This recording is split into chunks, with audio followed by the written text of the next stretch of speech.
says, can any Muslim explain to me how come Jesus is the only prophet who didn't die? How come he's the only one who's coming at the end of times? And then he stops some kind of casual Muslim tourist, usually some Arab who can't speak English properly. He lets him say a few words on the mic, and then he comes back on and says, see, the Muslim can't answer the question, he can't even answer this. So I was expecting that now he had an opportunity to debate with the Muslim brothers here at Speaker's Corner, but he did no such thing. He came, he just kind of said hello. Every time he saw one of the known debaters,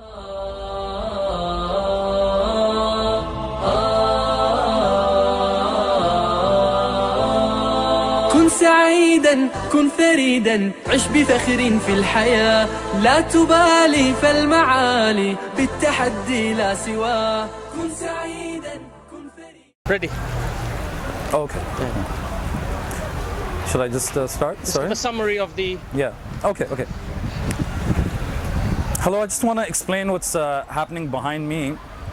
I'm Sadat, Anwar. I'm here at Hyde Park Speaker's Corner, where every Sunday Muslims and Christians come together to discuss, talk, and debate.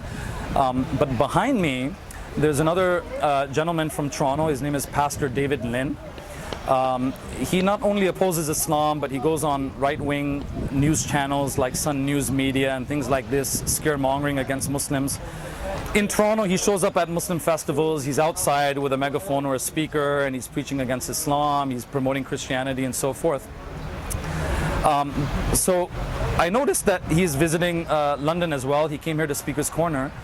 So I was hoping that now, since he's always ready to debate people in Toronto on the streets, what he does on the streets is he usually has a microphone and he says, can any Muslim explain to me how come Jesus is the only prophet who didn't die? How come he's the only one who's coming at the end of times? And then he stops some kind of casual Muslim tourist, usually some Arab who can't speak English properly. He lets him say a few words on the mic, and then he comes back on and says, see, the Muslim can't answer the question, he can't even answer this. So I was expecting that now he had an opportunity to debate with the Muslim brothers here at Speaker's Corner, but he did no such thing. He came, he just kind of said hello. Every time he saw one of the known debaters like Hamza, like Hashim, he would just say hello, nice to meet you, yeah, I'll talk to you later on, and he would move on. So Hashim challenged him to a debate. And I was there. I saw David Lynn say, sure, I'm going to come back. I'm just walking around the park. I'm going to come back. He hasn't come back. I don't imagine that he's coming back now. It looks like he's going to be leaving after that. And if he does come back, then there'll be plenty of cameras that would catch him debating with Hashim. Adnan Rashid challenged him to a debate. That you guys have on the video. Adnan was asking him to debate.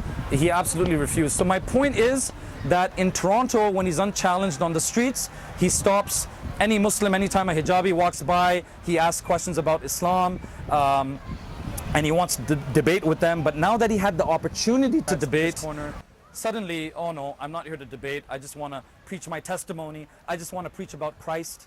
But if you go and listen to him, he's not preaching about Christ. He's still talking about Islam. He's still talking about why the Quran doesn't make sense and Prophet Muhammad doesn't make sense, sallallahu alaihi wasallam, and so forth. So it just shows you how disingenuous some of these missionaries are. He's ready to debate every week on the streets in Toronto, but now he has an opportunity to debate. There's a park full of Muslims willing to debate him, waiting to debate him, and he's gone outside of the park and he's now preaching on the sidewalk. So basically, he picks on weak Muslims who. He picks on the weak Muslims, and now when he had an opportunity to debate with Muslims who are who are used to debating, he literally refused to do it. I mean, he was surrounded by Muslims. He refused to do it, and if I know him well, I suspect that he will put a video up of it as well, but it'll be titled Muslim Mob Attacks. Yeah, he will chop it. Will he edit it and stuff? Muslim Mob attacks Christians. So I would ask you to not put the video up right away. First, see what he puts up. His version will be Muslim Mob Attacks. Then you can put up the true version, which is Adnan almost begging him to debate, but he refused to debate. Yeah, inshallah. So you know him personally, so it's not as if, like it's not anyone like general out of the blue. He does this. Yeah, a known Islamophobe in Toronto. He preaches on the street. And it's funny, when I went now and I pointed out to him that how come you're not ready to debate now? Because in Toronto, you're ready to debate with women, with hijabis, with people who can't speak English. Now you had a chance to speak and to debate with Muslims who speak English. You should be looking forward to this. He just responded by saying, I know this guy. He's talking about me. He said, I know this guy. This guy's a hate monger. He's calling me a hate monger. And he preaches against Christianity, which we never do that. At our Dawah stall, we never do that. If somebody comes and asks us, something about God or Trinity or this and that. We explain the differences, but we don't have a microphone preaching against Christianity. You could probably go there now. Probably, my bet is, I could be wrong, he'll still be talking about Islam right now. So it's very strange that he would have accused me of preaching against Christianity. I've just done those 3-4 formal debates. That's not preaching against Christianity. That's not hate mongering. Those were formal, disciplined debates. But what he's doing is like this, and he purposely goes to places where he's unchallenged. And unfortunately in Toronto, even if you go to a Muslim festival, you'll be unchallenged because the Muslims there somehow are not kind of as sturdy as the brothers here. So he had the chance to debate and he didn't do it. It just shows you how disingenuous he is. He ran away. Yeah. Ran away. Jazakallah, brother.